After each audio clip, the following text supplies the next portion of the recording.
கர்த்தருடைய நாம மகிமை அடைவதாக. இந்த நாளிலும் கர்த்தருடைய வார்த்தையை உங்கள் மத்தியில் கொடுக்க தேவன் கொடுத்த அனுக்கிரகத்துக்காக தேவனுக்கு நான் நன்றி செலுத்துகிறேன். இன்னைக்கு நம்முடைய தேவனுடைய பிள்ளைகளுக்கான நற்செய்தி, இயேசு சீக்கிரம் வரப்போகிறார். சரி, வசனத்தை வாசிக்கலாம். யோவான் சுவிசேஷ புத்தகம் 14ஆம் அதிகாரம் 2ஆம் வசனம் இப்படியா இருக்கிறது: ஒரு ஸ்தலத்தை உங்களுக்காக ஆயத்தம் பண்ண போகிறேன். இயேசு கிறிஸ்து இந்த பூமியில வாழ்ந்த நாட்கள்ல அவர் சொன்னதான வார்த்தை, நான் என்ன பண்ண போறேன், பிதாவினிடத்தில் போய் உங்களுக்காக ஒரு ஸ்தலத்தை ஆயத்தம் பண்ண போகிறேன். ஸோ ஆயத்தம் பண்ணிட்டு திரும்பி என்ன செய்வார், நம்மை சேர்த்து கொள்ள வரப்போகிறார். வாசிங்க 14:3 வாசிமா.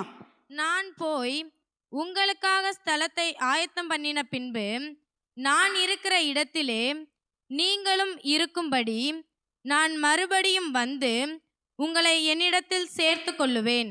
மறுபடியும் வந்து நான் உங்களை என்னிடத்திலே சேர்த்து கொள்வேன். ஸ்தலத்தை ஆயத்தம் பண்ண போயிட்டார். இப்போ ஸ்தலத்தை ஆயத்தம் பண்ணிட்டு இருக்கிறார். நம்ம எல்லாரும் ஒரு விசுவாசத்தில் இருக்கிறோம். இயேசு சீக்கிரம் என்ன செய்ய போகிறார், வரப்போகிறார்.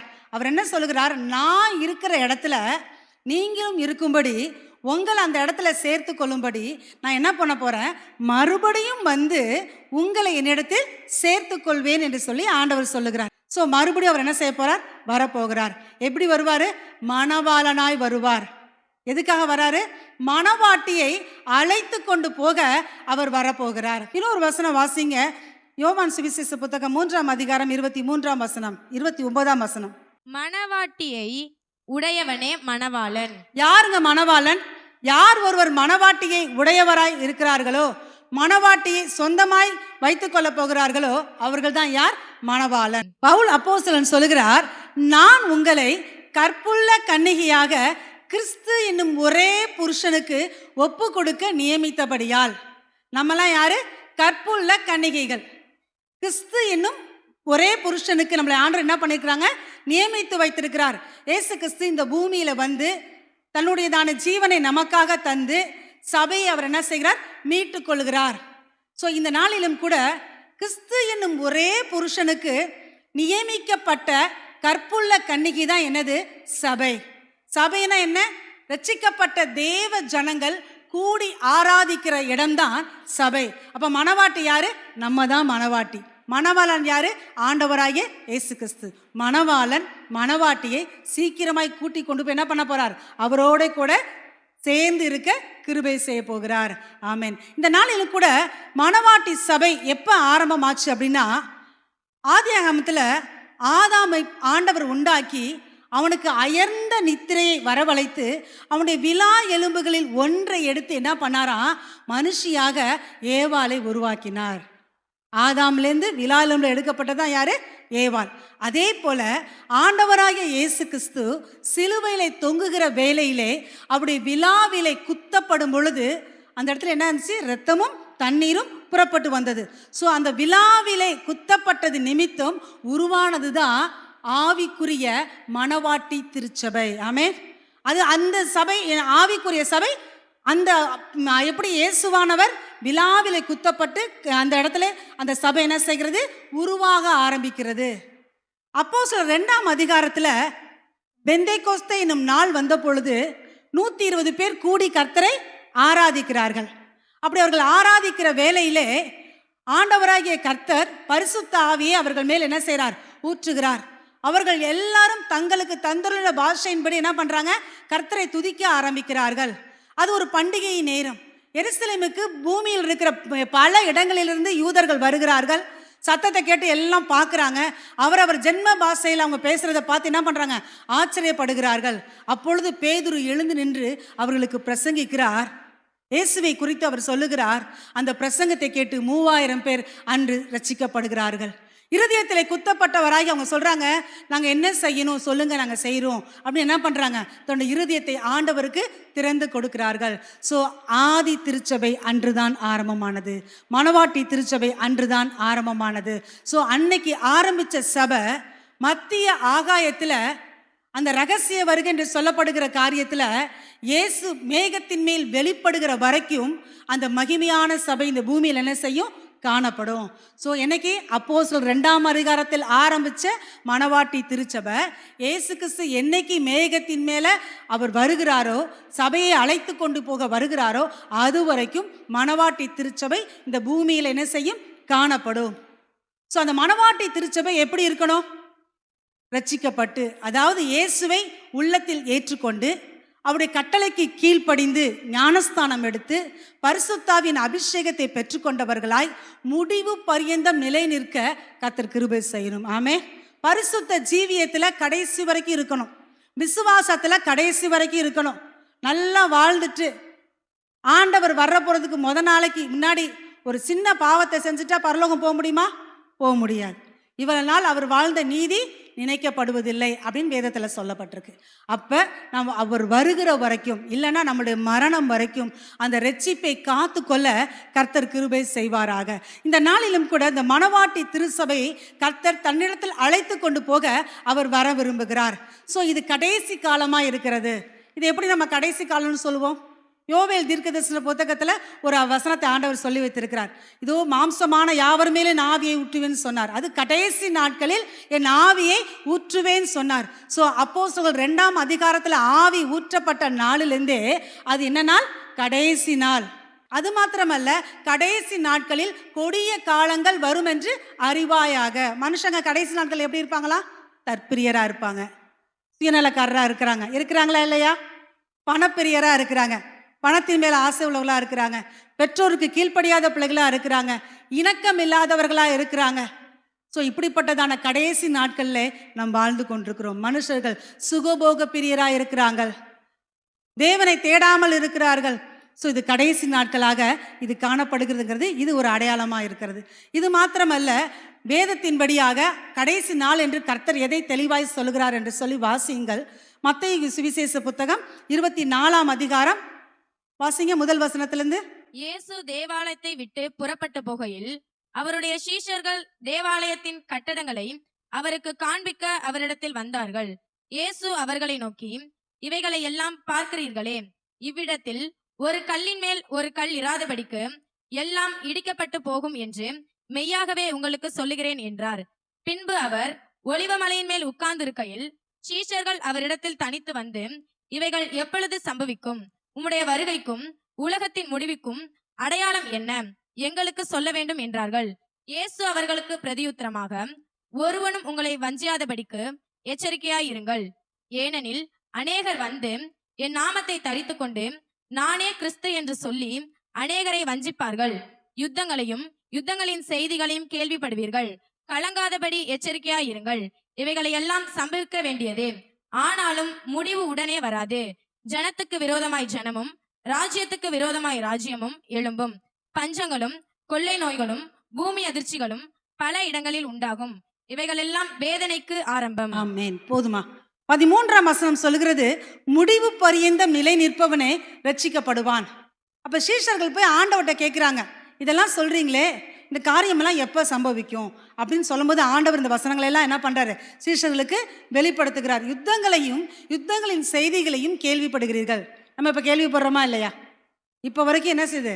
இஸ்ரேல் பாலஸ்தீனத்தில் சண்டை, ரஷ்யா உக்ரைனில் சண்டை, பலவிதமான நாடுகளுக்கு விரோதமாய் நாடுகளும் ஜனங்களுக்கு விரோதமாய் ஜனங்களும் எழும்பி இருக்கிறத பார்க்குறோம்.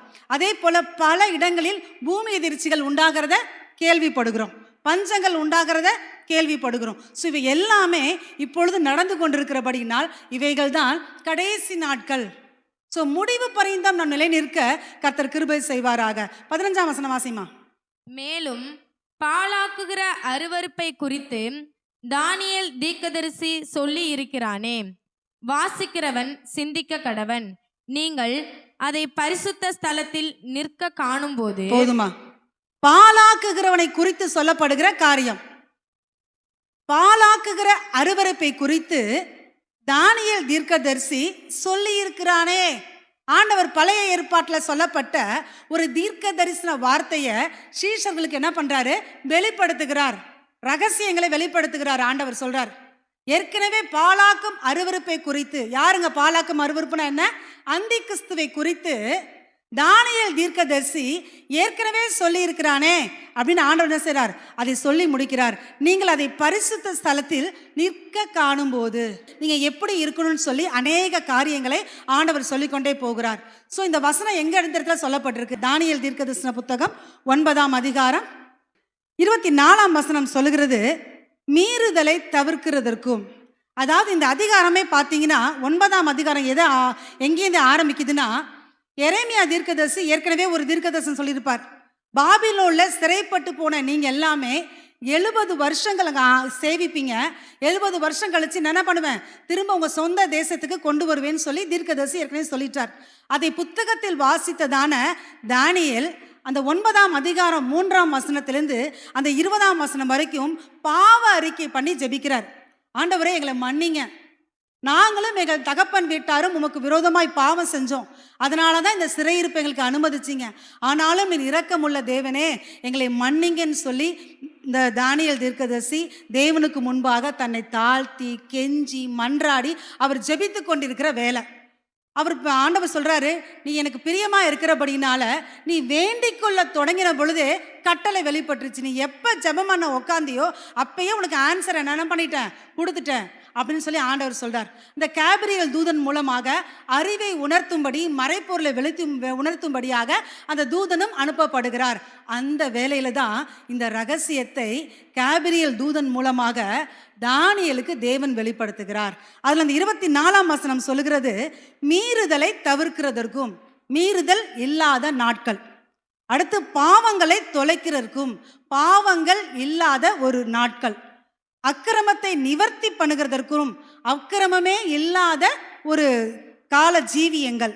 நித்திய நீதியை வருவிக்கிறதற்கும், நித்திய நீதி இருக்க வேண்டியதான நாட்கள். அது மாத்திரமல்ல, தரிசனத்தையும் தீர்க்க தரிசனத்தையும் முத்திரிக்கிறதற்கும், மகா பரிசுத்தம் உள்ளவரை அபிஷேகம் பண்ணுகிறதற்கும், உன் ஜனத்தின் மேலும் உன் பரிசுத்த நகரத்தின் மேலும் 70 வாரங்கள் செல்லும்படி குறிக்கப்பட்டிருக்கிறது. எத்தனை வாரமா? 70 வாரம். எதுக்கு? நீதி நிலைநாட்டப்பட, பாவங்கள் தொலைஞ்சு போக, அக்கிரமங்கள் எல்லாம் முற்றிலும் அழிந்து போக, இந்த மாதிரி நன்மையான காரியம் எல்லாம் நடக்கிறதுக்கு எத்தனை வருஷம் ஆகுமா, எத்தனை வாரம் ஆகுமா? 70 வாரங்கள் ஆகும் என்று இந்த இடத்துல சொல்லப்பட்டிருக்கு. ஸோ இந்த இடத்துல சொல்லப்பட்ட 24ஆம் வசனம் 1000 வருட அரசாட்சியை அது குறிக்கிறது. 1000 வருட அரசாட்சியில் தான் என்ன கிடையாது? பாவம் இல்லாத உலகம், அக்கிரமம் இல்லாத ஒரு வாழ்க்கை. பசுவும் சிங்கமும் என்ன செய்யுமா? கூடி மேயுமா. அந்த இடத்துல ஒருத்தருக்கு விரோதமா என்ன பண்ண மாட்டாங்க? தீங்கு செய்ய மாட்டார்கள். ஒருத்தர் ஏமாத்த மாட்டாங்க. அந்த அளவுக்கு என்ன பண்ணுவாங்க? அந்த ஜனங்களோ அந்த மிருகங்களோ எல்லாமே என்ன பண்ணுமா? அமைதியா இருக்குமா. அப்படிப்பட்ட ஒரு நல்ல ஆட்சி அமைய போகிறதான அந்த காரியம் இந்த இடத்துல வெளிப்படும். ஸோ 1000 வருட அரசாட்சியிலே தீங்கு செய்வார் இல்லை. ஆனால் அந்த அரசாட்சி வர்றதுக்கு 70 வாரங்கள் செல்லும் என்று சொல்லி இந்த இடத்துல தீர்க்கதரிசிக்கு தேவன் என்ன செய்கிறார்? வெளிப்படுத்துகிறார். 70 வாரம்னு சொன்னோன்னே நம்ம கணக்குப்படி ஒரு வாரத்துக்கு 7 நாட்கள் அப்படி கால்குலேட் பண்ணக்கூடாது. நம்முடைய கணக்கு வேற, வேதாகமத்தின் கணக்கு வேற. நமக்கு ஒரு வருஷத்துக்கு எத்தனை நாட்கள்? 365 நாட்கள். ஆனால் யூதர்களுடைய அவங்களுடைய கேலண்டர் படி 360 நாட்கள் தான் அவங்களுக்கு உண்டு. அந்த லீப் வருஷம்லாம் அவங்களுக்கு கிடையாது. நம்ம இந்த காலாண்டு சேர்ப்போம்ல, அதெல்லாம் கிடையாது. அவங்களுக்கு 31ஆம் தேதியெல்லாம் கிடையாது, 30. அப்போ அவங்களுக்கு 360 நாட்கள் தான். ஸோ இப்படிப்பட்டதான கால்குலேஷனை வச்சு பார்க்கும்போது 70 வாரங்கள் எப்படிங்கிறத உங்களுக்கு நான் சொல்கிறேன், நீங்கள் அண்டர்ஸ்டாண்ட் பண்ணிக்கோங்க. அந்த ஒவ்வொரு வாரங்களும் வருடங்களுக்கு சமமாய் நாம் எண்ணிக்கொள்ள வேண்டும். அப்போ 70 வாரத்தை அடுத்த வசனத்தில் பார்த்தீங்கன்னா 25 வாசிமா.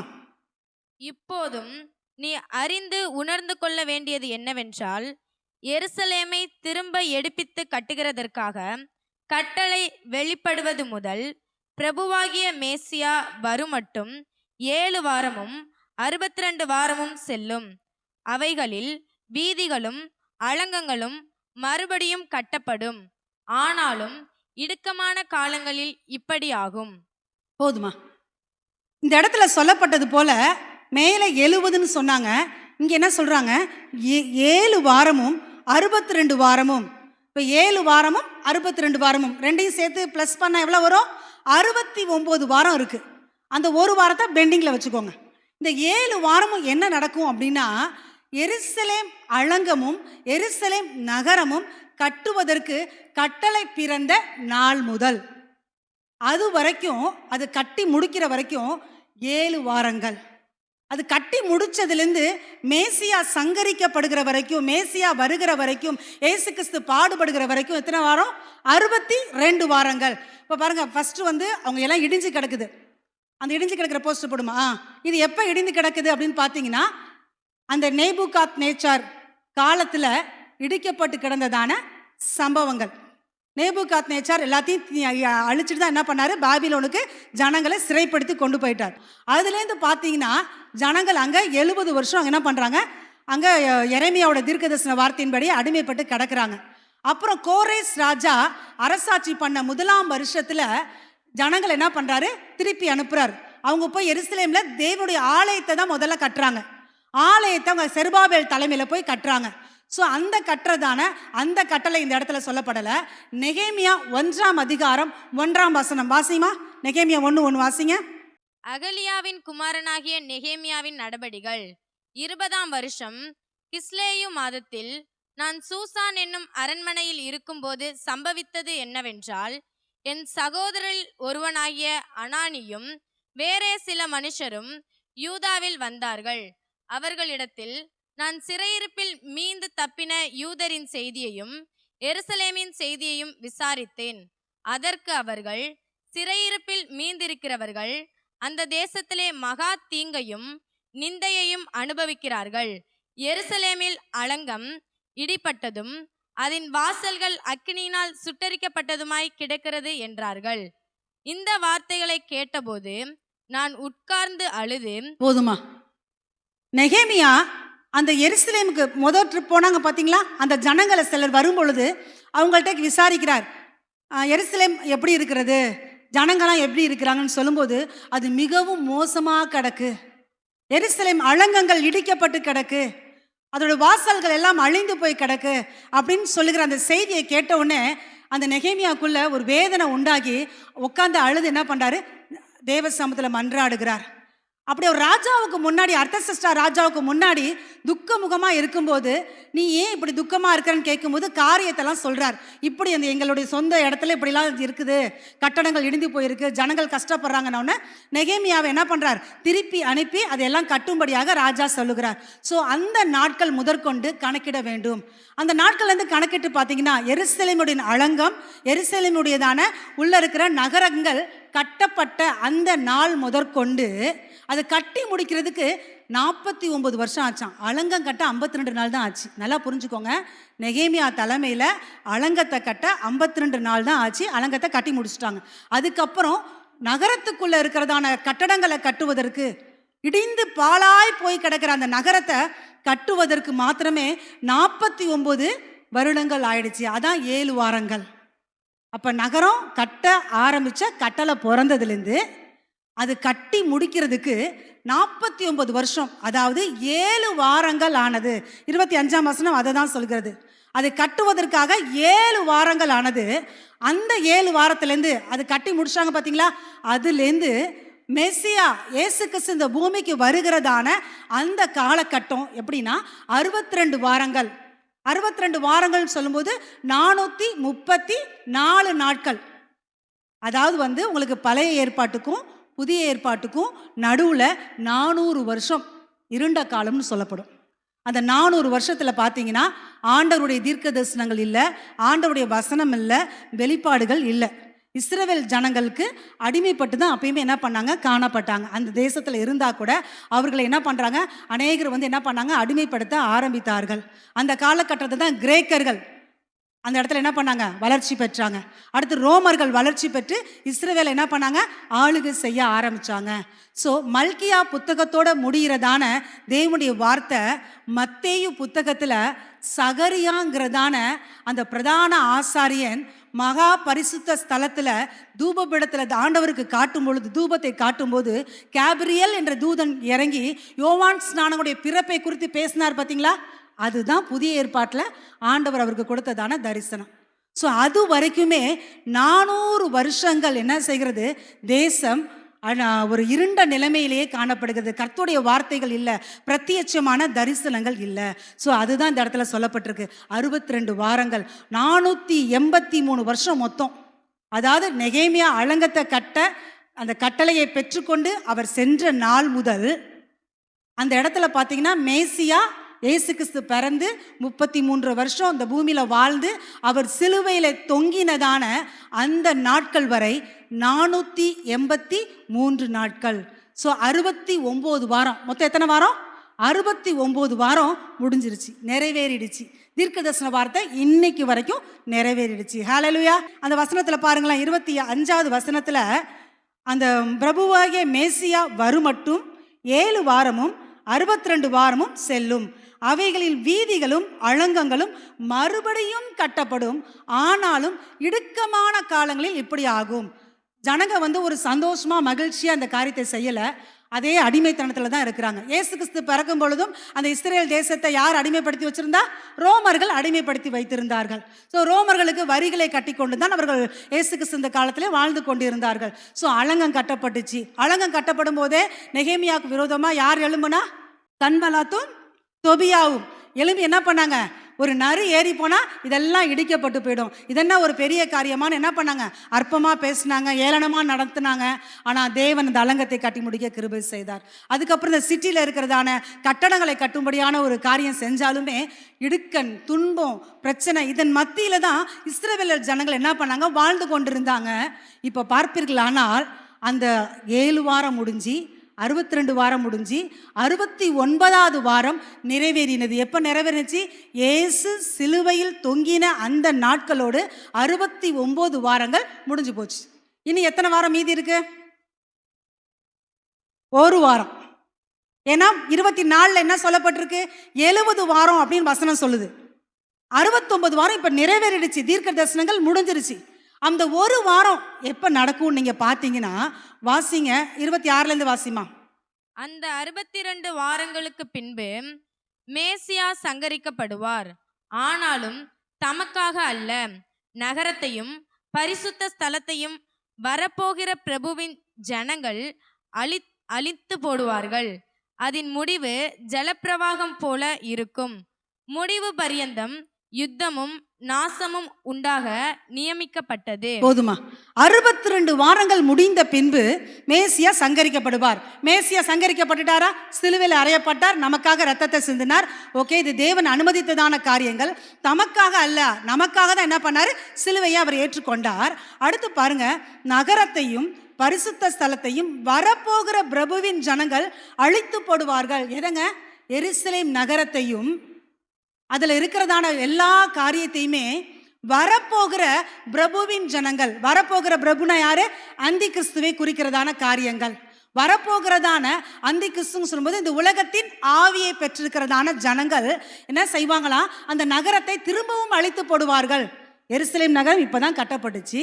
கட்டப்பட்டு இத்தனை வருஷங்கள், அதாவது 69 வாரங்கள் 483 வருஷம் தான் ஆயிருக்கு. இந்த 483 வருஷம் முடிந்த உடனேயே இப்போ அடுத்து என்ன நடக்க போகுது? எருசலேம் திரும்பவுமாய் அழிக்கப்படுகிறது. யார் அழிக்கிறா? இந்த உலகத்தின் பிரபுவோட ஜனங்கள். இந்த உலகத்தின் பிரபுவா யார் இருக்கிறா? அந்தகார ஆவிகள் இருக்கிறது. அந்த அந்தகார ஆவிகளுடைய ஜனங்கள், உலகத்தின் ஜனங்கள், அதாவது ரோமர்களுக்கெல்லாம் சக்கரவர்த்தியா இருந்ததான தீத்து ராயன், அவன் என்ன செய்கிறான்? யூதர்களை கொடுமைப்படுத்தி யூதர்கள் என்ன பண்றான்? முற்றிலுமாய் அழித்து போடுகிறான். இயேசு கிறிஸ்துவோடதான இறப்புக்கு பிறகு, இயேசு கிறிஸ்துவோட மரித்து உயிர் தெழுந்ததான அந்த காரியம் எல்லாம் நிறைவேறின பிறகு கிபி 69ஆம் வருஷங்களை செலோத்தே எனப்பட்ட சில யூதர்கள் எழும்பி ரோமர்களுக்கு விரோதமாக கிளர்ச்சி பண்றாங்க. இப்போ எப்படி நம்ம ஆங்கிலேயர்களுக்கு அடிமைப்பட்டு கிடந்தப்ப நம்ம தேச தலைவர்கள்லாம் எழும்பி ஆங்கிலேயர்களுக்கு வரி கட்ட மாட்டோம், வெள்ளையனே வெளியேறு அப்படிலாம் சொல்லி என்ன பண்ணாங்க? கிளர்ச்சி பண்ண ஆரம்பிச்சாங்க. எங்களுக்கு சுதந்திரம் வேணும்னு போராடினாங்கல்ல, அதே போல ரோமர்களுக்கு விரோதமாக யூதர்கள் எழும்பி நாங்கள் வரி கட்ட மாட்டோம், எங்களுக்கு ஃப்ரீடம் வேணும்னு சொல்லி என்ன பண்ணுறாங்க? போராட ஆரம்பிக்கிறார்கள். இதை பார்த்ததான தீத்து ராயனுக்கு பயங்கர கோபம் வருது. ரோமர்களை எல்லாரும் என்ன பண்றான்? ஒரே நாளையே 11 லட்சம் ரோமர்களை தீக்கு இரையாக்கிடுறான். எல்லாரையும் அழிச்சு போட்டுறான், எல்லாத்தையும் கொண்டு போட்டுறான். நகரத்தில் சில ஜனங்கள் மட்டும்தான் செதறி வாழ்ந்து கொண்டிருக்கிறாங்க. ஸோ அந்த யூதர்கள் மேலே இருக்கிற கோபத்தில் யூதர்களின் புனித ஸ்தலம் என்று சொல்லப்படுகிற தேவனுடைய ஆலயத்தை யூதர்கள் ரொம்ப அதிகமாக நேசிப்பாங்க. அந்த தேவனுடைய ஆலயத்தை அவன் தீக்கிரையாக்கினான். எப்பங்க? கிபி 70. இயேசு கிறிஸ்து பிறந்து கிபி 70ஆம் வருஷம் தீத்து ராயனால் எருசலேமில் இருக்கிற தேவனுடைய ஆலயம் ஒரு கல்லின் மேல் ஒரு கல் இராதபடிக்கு எல்லாமே இடிக்கப்பட்டு போனது, எல்லாமே தரைமட்டமானது. மத்தேயு 21ஆம் அதிகாரத்தில் 1ஆம் வசனமும் 2ஆம் வசனம் வாசனம் பார்த்தீங்களா? அதில் சொல்லப்பட்டது போல இயேசு தேவாலயத்தை பார்த்து சொல்றாரு, ஒரு கல்லின் மேல் ஒரு கல் இராதபடிக்கு எல்லாமே என்ன செய்யும்? இடிக்கப்பட்டு போகும். அந்த வசனம் எப்பங்க நிறைவேறுது? கிபி 70ஆம் வருஷம் தீத்து ராயன் ராஜாவா இருக்கும்போது அப்படி என்ன பண்றாங்க? ஒரு கல்லின் மேல் ஒரு கல் இராதபடி என்ன பண்ணாங்க? எல்லாத்தையும் அழிச்சு தரமட்டமாக்கிட்டாங்க. தரமட்டமாக்கணும்னு யூதர்கள் சிதறி போனார்கள். தேசமெங்கும் யூதர்கள் சிதறி போனார்கள். அன்னைக்கு போனதான அந்த யூதர்கள் தான் பல தேசங்களில் குடியிருந்தாங்க. அநேக லட்சக்கணக்கான யூதர்கள் மரிச்சு போனாங்க. சில யூதர்கள் தான் அந்த இடத்துல இருந்தாங்க. வேற்று பக்கத்தில் இருக்கிறதான மற்ற ஜனங்கள், சீரியாவில் இருக்கிறவங்க, பக்கத்தில் இருக்கிற ஜனங்கள் என்ன பண்ணாங்க? அந்த எருசலேமையும் மற்ற பகுதியில் என்ன பண்ணாங்க? பாலஸ்தீனாலும் என்ன பண்ணாங்க? குடியேற ஆரம்பித்து அவங்க ஆக்கிரமித்து வச்சிருக்கதான் இன்னைக்கு வரைக்கும் இஸ்ரேலுக்கும் பாலஸ்தீனாவுக்கும் யுத்தம் நடைபெற்று கொண்டிருக்கிற காரியங்கள். 1948ஆம் வருஷம் மே மாதம் 15ஆம் தேதி இஸ்ரவேல் ஒரு நாடாக பிரகடனப்படுத்தப்பட்டு இஸ்ரவேலுக்கு ஒரு சுதந்திரம் கொடுக்கப்படுகிறது. உலகத்தின் பல நாடுகளை செதறி இந்த யூதர்கள் எல்லாம் என்ன பண்றாங்க? இந்த சட்டத்தை போட்ட உடனே எல்லாம் கிளம்பி தன் சொந்த தேசத்துக்கு என்ன பண்றாங்க? வேகமா வராங்க, தீவிரித்து வராங்க. அந்த இஸ்ரேல் தேசத்துக்கு அவங்க வராங்க. இஸ்ரேல் தேசத்துல குடியிருப்பு உரிமை ஐநா சபை என்ன செஞ்சிருச்சு? அவங்களுக்கு கொடுத்துருச்சு. ஒரு சின்ன இடம் தான், கொஞ்சம் பகுதி தான், கொஞ்சம் யூதர்கள் தான் வந்து தங்கினவங்க தான் இன்னைக்கு அவர்கள் எல்லைகளை பெருக்க கர்த்தர் கிருபை செய்தார். ஆமென். அவங்களுடைய எருசலேமை தலைநகரமாய் மாற்ற ஆண்டவர்களுக்கு ஒத்தாசையா இருந்தார். ஸோ 1948 தான் இஸ்ரேல் ஒரு தேசமாக மறுபடியும் உருவான. தேவன் அவர்களுக்கு ஒத்தாசை செய்து கொண்டிருக்கிறார். அவர்கள் சொந்தமான எருசலேமிலே தேவனுடைய ஆலயம், சாலமோன் கட்டின தேவனுடைய ஆலயத்தில் இன்னைக்கு வேறொரு வழிபாடு என்ன செய்கிறது? நடைபெற்று கொண்டிருக்கிறது. அதுக்கு தான் இந்த யுத்தம் என்ன செய்யுது? நடைபெற்று கொண்டிருக்கிறது. எதுக்காக யுத்தம் நடத்துறாங்க? அந்த எருசலேமிலே தேவனுடைய 3வது ஆலயத்தை கட்ட வேண்டும். ஏன்னா என்னைக்கு 3வது ஆலயத்தை கட்ட ஆரம்பிக்கிறாங்களோ அப்ப யார் வரப்போகிறார்? இயேசு கிறிஸ்து, மணவாளனாகிய இயேசு கிறிஸ்து சபையாகிய மணவாட்டியை அழைத்து கொண்டு போக வரப்போகிறார். எத்தனை பேர் விசுவாசிக்கிறீங்க? மணவாளனாகிய இயேசு அந்த 3ஆம் ஆலயம் கட்டப்படுகிற வேலையில, அஸ்திபாரம் போடப்படுகிற வேலையில அவர் வருவார் என்று தீர்க்க தரிசனத்தில் சொல்லப்பட்டிருக்கிறது. ஸோ இஸ்ரவேல் ஜனங்கள் மேசியாவுடையதான வருகைக்காக அவங்க காத்திருக்கிறாங்க. அவங்க நினைக்கிறது இயேசு கிறிஸ்து ராஜாவா என்ன பண்ணுவார்? தன்னை மீட்டு கொண்டு நம்முடைய தேசத்தை அவர் நடத்துவார்ங்கிறதான அந்த நம்பிக்கையில் என்ன பண்றாங்க? அவர் வருகைக்காக காத்திருக்கிறார்கள். வேறொரு ஆளுகை, வேறொரு தொழுகை நடைபெற்று கொண்டிருக்கிற இடத்தை எப்பொழுது யூதர்கள் கைப்பற்றுகிறார்களோ அப்பொழுது தேவனுடைய ஆலயம் கட்டப்படும். ஆலயம் கட்டப்படும் பொழுது ஆண்டவர் வரப்போகிறார். ஆமென். கர்த்தருடைய வருகை சமீபத்தில் இருக்கிறது தேவனுடைய பிள்ளைகளை. ஸோ ஆண்டவர் என்ன சொல்லியிருக்கிறார்? மனுஷகுமாரன் வருவது ஒரு நாளாவது ஒரு நாளைக்கு அது யாருக்கு என்ன பண்ணாது? தெரியாதுன்னு சொல்லியிருக்கிறார். யாருக்கும் வரதான வருகை தெரியாது. திருடன் வருகிற விதமாய் நான் வருவேன்னு சொல்லியிருக்கிறார். அந்த நாளையோ ஒருத்தர் என்ன பண்ண முடியாது? கணிக்க முடியாது. ஸோ இந்த காலகட்டத்தில் வேதத்தை அறியாத சிலர் வேணா அப்படி பேசலாம். வேதத்தை அறிந்தவர்களாகிய நீங்களும் நானும் கர்த்தருடைய வருகை எப்போ வேணாலும் வரலாம். ஆமென். ஆனால் இயேசு வரப்போகிறது உண்மை. இயேசு வரும் பொழுது அவரோடு கூட நித்தியத்தில் எடுத்துக்கொள்ளப்படுவதற்கு நீங்களும் நானும் எப்படி இருக்கணுங்க? ஆயத்தமாக இருக்கணும். அதை தான் கர்த்தர் எதிர்பார்க்கிறார். ஆமென்.